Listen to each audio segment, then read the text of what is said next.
नमस्कार। शोमरतुड़ी एनालिसिस में आपका स्वागत है। दोस्तों, 3-4 दिन से दो घटनाएं एक साथ हो रही है। पहली तो यह है कि बांग्लादेश में जो मिलिट्री कू हुआ, जो वहां पर तख्ता पलट हुआ, उसके बाद जो हिंदुओं पर हिंसा हो रही है, उनको मारा जा रहा, उनके घर जलाए जा रहे, मंदिर जलाए जा रहे हैं। और दूसरा, उसके पैरेलल जो यहां पर विनेश फोगाट है, कुश्ती की चैंपियन है, वो डिस्क्वालीफाई हो गई है। ओवरवेट होने की वजह से वो डिस्क्वालीफाई हो गई है। और मैं अब आपको बताता हूं इन दोनों घटनाओं का आपस में क्या संबंध है। इससे पहले मैं आपसे निवेदन करूंगा कि आप मेरे इस चैनल को सब्सक्राइब करिएगा, शेयर कीजिएगा और कमेंट भी जरूर करिएगा, अपनी राय व्यक्त करिएगा। धन्यवाद। तो मैं जो बता रहा था कि जब बांग्लादेश में तख्ता पलट हुआ तो उसका, ठीक है, आवामी लीग वो चले गई सत्ता से, शेख हसीना देश छोड़कर चले गई, अभी फिलहाल भारत में ही है, उसको भी शरण, आगे कहां जाएंगे वो कह नहीं सकते। लेकिन जो ये सोचते हैं कि ये सिर्फ इसका एक ही मतलब है, तख्ता पलट, नहीं, वो नहीं है, सिर्फ उतना नहीं है। उसके बाद क्या हुआ? उसके बाद बांग्लादेश में जो है हिंदुओं के साथ अत्याचार हो रहा, उनको मारा जा रहा, काटा जा रहा, घर जलाए जा रहे हैं, मंदिर जलाए जा रहे हैं। ये सारी घटनाएं हो रही हैं। दूसरी बात मैं कहता हूं कि जो इस्लामिक राष्ट्र हैं वहां ये कोई बहुत बड़ी बात नहीं है, तख्ता पलट होना, चुनी हुई सरकारों का जाना, क्योंकि जो इस्लाम को मानने वाले हैं वो डेमोक्रेसी को नहीं मानते। उनके लिए लोकतंत्र कोई मायने नहीं रखता। उनके लिए चाहिए शरिया कानून, या उनके लिए चाहिए फौजी का बूट जिसके अंदर जो है वो रहते हैं। आप अपने बगल में ही देख लीजिएगा, पाकिस्तान के जन्म के साथ ही वहां पर मिलिट्री रूल चल रहा, प्रत्यक्ष या अप्रत्यक्ष। बीच में जब भी कोई प्रयास हुए डेमोक्रेसी के, तो उनके बुरे हाल आपने देखे ही है। भुट्टो को फांसी पर लटका दिया था, बेनजीर भुट्टो को बम में मार दिया गया था, नवाज शरीफ को विदेश में भागना पड़ा। मतलब इस ढंग से वहां लोकतंत्र जैसी कोई चीज है नहीं, और न उनको इस बात की परवाह है। तो मैं अभी आता हूं कि यहां पे क्या हो रहा। यहां पर जो है भारत में जब वहां पर वो हुआ, बांग्लादेश में उनका निशाना बने हिंदू, तो स्वाभाविक रूप से कुछ परसेंटेज हिंदू का ऐसा है जो इनके साथ है, जो हिंदुओं के साथ है, विश्व बिरादरी के हिंदुओं के साथ है। मैं ये नहीं कह रहा हूं कि बहुमत है, बहुमत होता तो शायद ये स्थितियां नहीं आती जो आज हम भुगत रहे हैं, जो आज हिंदू पूरे दुनिया में भुगत रहा है, क्योंकि हिंदुओं में भी जो है बिखराव है।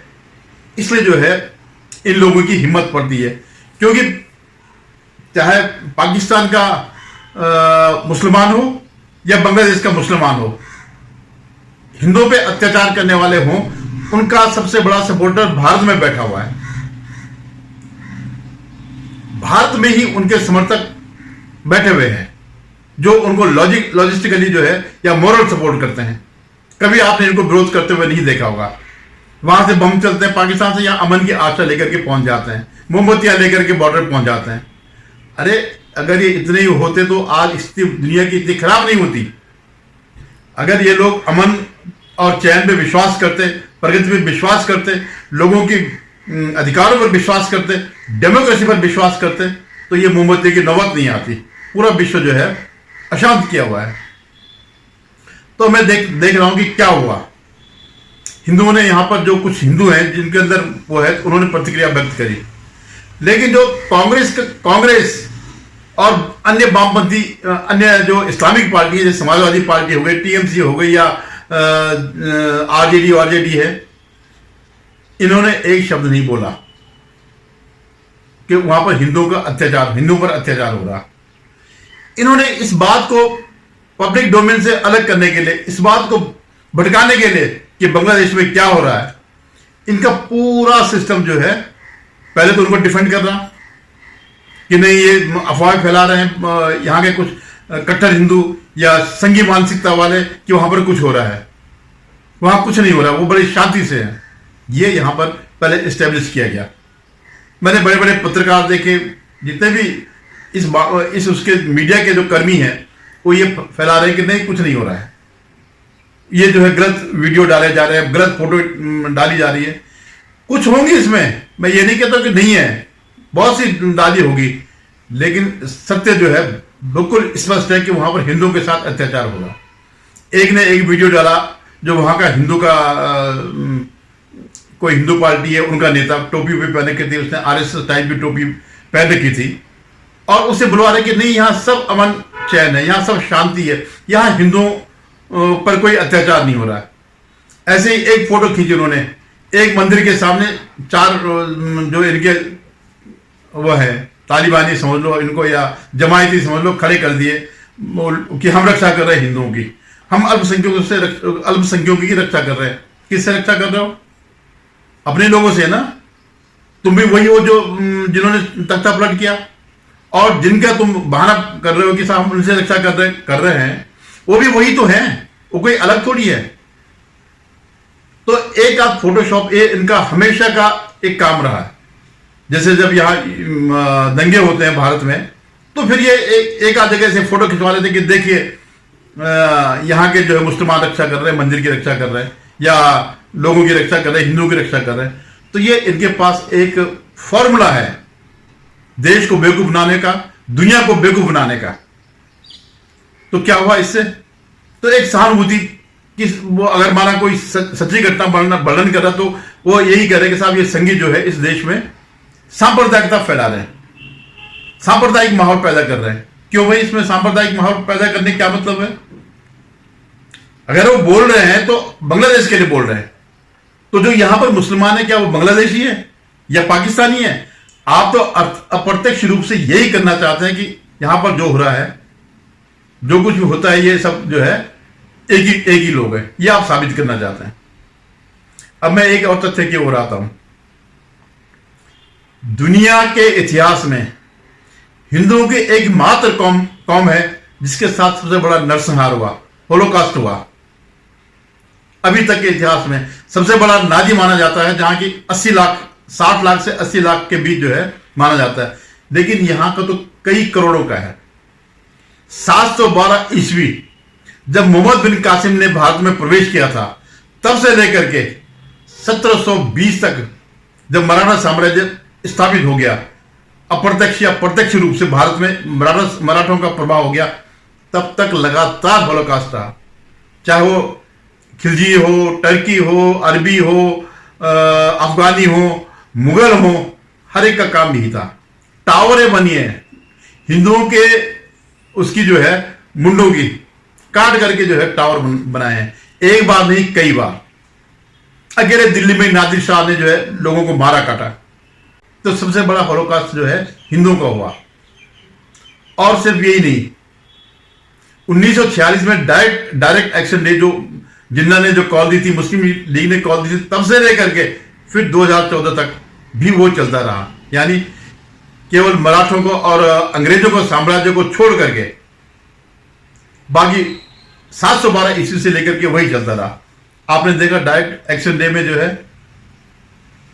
बंगाल में मारे गए सारे हिंदू, मतलब लाखों में मारे गए।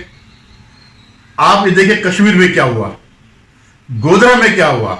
मैं ये 1900 भारत की आजादी के बाद की बात कर रहा हूं। आपने कभी किसी को भी गोधरा के बारे में बोलते सुना? ये लोग जितने भी ये कांग्रेसी या वामपंथी या ये लोग हैं, कहीं नहीं सुनने को मिलेगा। ये कभी जिक्र नहीं करता कि वो गुजरात दंगों का जिक्र करेंगे जो गोधरा के बाद हुए, गोधरा कांड के बाद जो पलटवार जो हुआ उसका जिक्र करेंगे। गोधरा का कोई नहीं करेगा।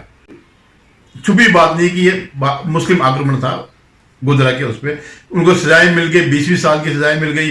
कईयों को उन्होंने छोड़ दिया कोर्ट ने कि बड़ी अब काफी समय हो गया, अब इनको छोड़ दिया जाए। तो ये स्थिति है। अब क्योंकि यहां पर एक माहौल बन रहा था, हिंदू इकट्ठे हो रहे थे उनके प्रति संवेदना देने के लिए, जो बांग्लादेश में मारे जा रहे थे, उनके प्रति एक सहानुभूति उठ रही थी। तो उसको डाइवर्ट करने के लिए इस गैंग ने एक सिस्टमेटिकली, जो ये विनेश फोगाट है, जो अपनी गलती से जिसका गोल्ड मेडल चला गया, उसका मामला उठा दिया। मामला उठाया माने प्रोपेगेंडा शुरू हो गया। जब वो पहले सेमीफाइनल से फाइनल की तरफ गई, जब वो सेमीफाइनल जीत करके फाइनल में गई, तो इन्होंने इस, क्योंकि जब फाइनल में पहुंच गई तो सिल्वर या गोल्ड में एक तो निश्चित था ही, फिर उन्होंने प्रोपेगेंडा शुरू कर दिया कि मोदी पर प्रहार करना, कि मोदी ने इनके खिलाफ किया और ये किया, और आज इसने मोदी पे इतने मीम बने, इतने वो बने मोदी को बदनाम करने के लिए, कि जैसे वो अपने आप गई हो पेरिस ओलंपिक में, सरकार ने नहीं भेजा, वो जो अपने पैसे पे गई, जबकि पूरा जो कंटिजेंट था, पूरा जो दल था, उसमें इकलौती विनेश फोगाट थी जिसको उसके मर्जी के हिसाब से सब कुछ दिया गया। उसका अपना कोच, अपना भाई, अपना ये सारे के सारे लोग जो है, डॉक्टर से लेकर के और उससे पहले प्रैक्टिस करने के लिए सब कुछ दिया गया। और तो और ओलंपिक के नियमों को तोड़ते हुए ये पहले 53 उसमें खेलती थी, कैटेगरी में खेलती थी, वहां पर ये हार गई, ओलंपिक के लिए क्वालिफाई नहीं कर पाई। तो इसने कहा कि मुझे 50 वाले में वो करने दो। ठीक है, 50 में क्योंकि इतना दबाव था, हालांकि हर एक के लिए ये छूट नहीं है, लेकिन यहाँ प्रोपेगेंडा इतना था कि सरकार से खिलाफ है, तो स्पेशल होकर के उसको 50 की कैटेगरी में ले आए, जो स्वाभाविक रूप से जिसका हमेशा वजन 50 से ऊपर रहा हो, 53 के आसपास, क्योंकि वो उसी कैटेगरी में खेलती, और वहां वो हार गई क्वालिफाइंग उसमें एक 110 से। अब जब वो 50 में वाली उसमें आ गई, तो उसको अपना मेंटेन करना था, वजन मेंटेन करना था, लेकिन फाइनल से पहले उसका वजन 50 से ऊपर हो गया। अब इसमें आप बताइए, अब ये तो हो गया, अब इसका दोष भी मोदी पर, कि इसका जो है, इसका वजन क्यों बढ़ा, इसमें मोदी की कंस्पिरेसी है। इस ढंग से यहां पर एक प्रोपेगेंडा चल रहा 2-3 दिन से, पूरा मीडिया जो है सब इसी बात पर, सोशल मीडिया में सब यही बात चल रही। लेकिन जानते हैं इसके पीछे क्या कारण है? इसके पीछे कारण है कि जो बांग्लादेश में जो हो रहा है हिंदुओं पर अत्याचार, उससे किसी तरह ध्यान हटाया जाए, और इसको एक तो मोदी के खिलाफ माहौल बनाना ही है, और दूसरा एक प्रोपेगेंडा ये किया जाए, क्योंकि इस समय ताजा मामला ओलंपिक का ही है, जीत रहे लोग, हार रहे हैं, और ऐसा नहीं है कि वही डिस्क्वालीफाई हुई या वही हारी, ऐसे होते रहते हैं, आज से नहीं कई समय से होते रहते हैं। फिर वो कि साहब आप प्रोटेस्ट नहीं कर रहे, ढंग का प्रोटेस्ट नहीं कर रहे, ये नहीं कर रहे, वो नहीं कर रहे। भैया अभी एक बॉक्सर भी था, उसको भी खुलेआम बेईमानी करके हराया गया, तो प्रोटेस्ट तो वहां भी किया। लेकिन मकसद ये नहीं है, मकसद ये है कि मोदी को बदनाम करो, और बांग्लादेश में जो हिंदुओं पर अत्याचार हो रहा उसके खिलाफ माहौल बनाओ, उसको भुला दो।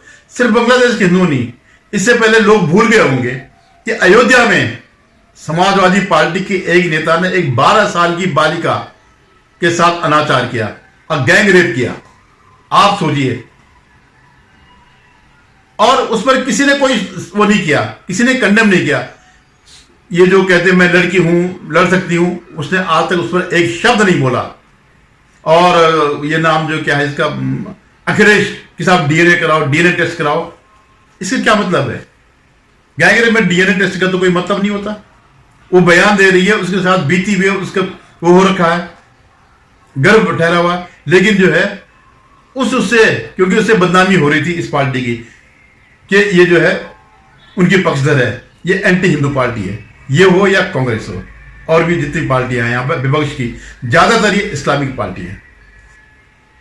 तो उससे ध्यान भटकाने के लिए अब आप कहीं एक शब्द नहीं सुन रहे होंगे, वो जो बालिका है वहां अयोध्या की, या बांग्लादेश में जो हिंदू पे हो रहा वो सब लोग भूल गए, और 2 दिन ये हो गए, एक आध दिन और ऐसे प्रोपेगेंडा चलता रहेगा, फिर कोई नया कांड हो जाएगा, फिर ये सब चीजें खत्म हो जाएगी। तो आप ये सोचिएगा कि अब मैं आपको एक और बात बताता हूं।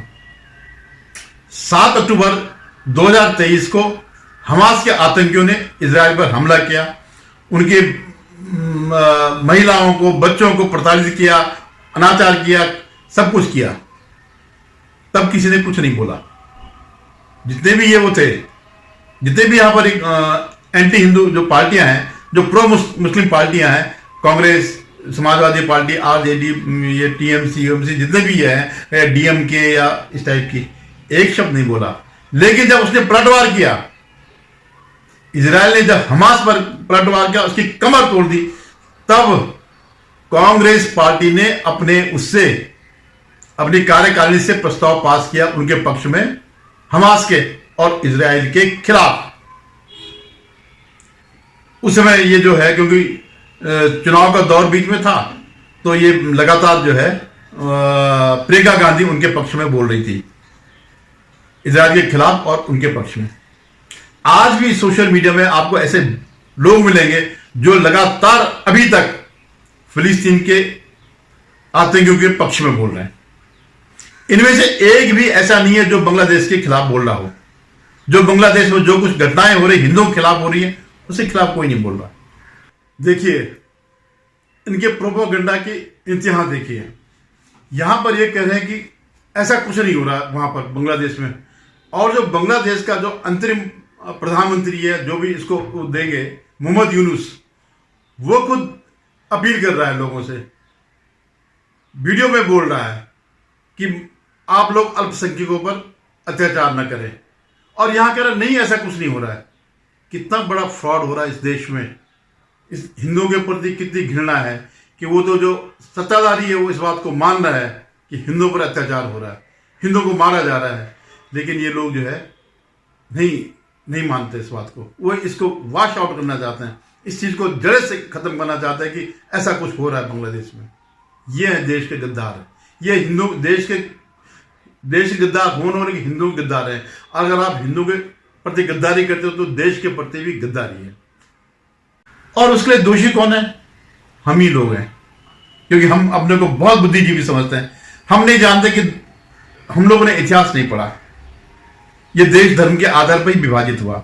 अगर आप कहीं कुछ बोलो इस बारे में तो कहेंगे संघी मानसिकता है। तो आप ये सोचिए कि हिंदुओं का रक्षक कोई है तो संघी है। अभी इस चुनाव में भी जब हिंदू एकजुट हो रहे थे तो इनको तोड़ने के लिए रिवर्स फैलाई गई कि ये ब्राह्मणों के साथ अलग हो रहा अत्याचार, राजपूतों के साथ हो रहा, फलां के साथ हो रहा, जैनियों के साथ हो रहा, और इस ढंग से उन्होंने सिस्टमेटिकली एक बड़ी प्लानिंग के साथ लोगों को तोड़ा। और जो 303 वाली पार्टी थी वो 240 पे आ गई, जिसका 400 का सपना था। तो क्या ये हम किसके लिए कर रहे हैं? जो हिंदू इसमें है, आप क्या सोचते हैं कि कल के दिन कोई ऐसी परिस्थिति आए, कोई बाहर के आक्रमण हमारे पास हो, हम पर हो, तो कौन मदद देगा? ये मदद करेंगे जो बांग्लादेश में हिंदुओं के खिलाफ अत्याचार को समर्थन कर रहे हैं, इसको मिटा रहे हैं, या जो हमास के आतंकवादियों के पक्ष में लगातार खड़े हैं। तो गलती हिंदुओं की भी है। तो ये जो मैं जो ये कह रहा था कि ये जो 2-3 दिन से जो ये ड्रामा चल रहा है, ये महज इस बात के लिए है कि ये चीजें दबी रहे, और ये वाला जो विनेश फोगाट, इसका मामला जो है प्रोपेगेंडा करते रहे। जो अपनी गलती से हारी उसके लिए वो दोषी है। और आजकल ये भी कह रहे हैं कि कुछ ये मांग उठ रही कि उसको राज्यसभा का सदस्य बनाया जाए। तो राज्यसभा को क्यों बना रहे हो भाई? 2029 में प्रधानमंत्री के चुनाव होने, तो ये लोग जो इंडी गठबंधन है क्यों नहीं उसको प्रोजेक्ट करता है कि 2029 में हमारे विपक्ष का प्रधानमंत्री का दावेदार जो है विनेश फोगाट होगी। वो तो फिर भी राहुल गांधी से 100 टाइम्स बेहतर है। या अभी हरियाणा में चुनाव होने हैं, क्यों नहीं ये कह रहे हैं कि इंडिया गठबंधन की तरफ से विनेश फोगाट जो है मुख्यमंत्री की दावेदार है? क्यों नहीं बोल रहे भाई? जब तुम राज्यसभा तो एक छोटी सी चीज है, उससे बड़ी चीज तो जो तुम दे सकते हो, लेकिन नहीं, क्योंकि प्रोपेगेंडा है। ये सिर्फ जो है वहां से ध्यान बांटने के लिए है। तो आप लोग भी सतर्क रहिएगा। तो हो सके तो समझ लीजिएगा, बाकी तो कुछ कह नहीं सकते। धन्यवाद। फिर पुनः निवेदन है कि आप मेरे इस चैनल को सब्सक्राइब करेंगे।